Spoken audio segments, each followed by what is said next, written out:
La minute du vin. Aujourd'hui, nous allons tranquillement révéler les lourds secrets qui entourent les couleurs du vin. Pourquoi un vin est-il rouge, blanc, rosé ou vert? S'il est vert, c'est que vous êtes daltonien. Première révélation. On n'en parle jamais, mais le vin ne pousse pas en supermarché, ni même chez les cavistes. Le vin est obtenu à partir de raisins. Eh oui. Des raisins qui ont pour la plupart une pulpe blanche. Leur jus est donc blanc. Pour obtenir du vin rouge, on saupoudre le jus de paprika et ensuite... Attendez, non, je me trompe de feuille. Ah oui, voilà. Pour obtenir du vin rouge, donc, on utilise la peau pigmentée des raisins de cépage rouge. Lors de la vinification, on laisse macérer les peaux des raisins noirs dans la cuve de fermentation et hop, le jus devient rouge. Dans la peau des cépages blancs, en revanche, pas de pigment. Les raisins blancs donneront des vins blancs. Et le rosé, certains prétendent qu'il s'agit d'un mélange de vin rouge et de vin blanc. Permettez-moi de rire sous cap. En France, en tout cas, cette pratique est interdite. En fait, lors de la vinification, la peau des raisins noirs fait trempette, comme lors de la préparation du vin rouge.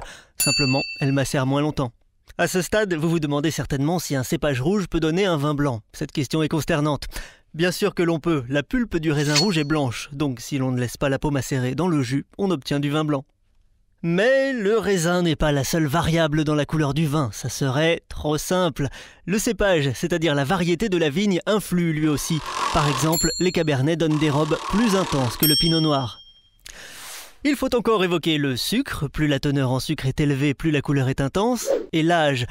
La couleur du vin, comme celle des humains d'ailleurs, évolue au cours des années. Les vins rouges pâlissent tandis que les vins blancs deviennent plus foncés. En fin de vie, tous les vins prennent finalement la même teinte orangée. Pas de jaloux. Mais il est trop tard pour les déguster, sauf pour les très grands vins. Il existe tout un nuancier de couleurs qui, quand on sait le déchiffrer, donne des indications sur le vin. Un vin violacé ou pourpre est très jeune. Un vin rouge-orangé ou grenat a atteint un début de vieillissement. Un vin à cajou est manifestement trop vieux. Un vin bleu est probablement un produit WC, qu'il vaut mieux ne pas boire. Et le vin gris de Toul, dans tout ça, il n'est pas gris, mais rose pâle. C'est en fait un vin rosé.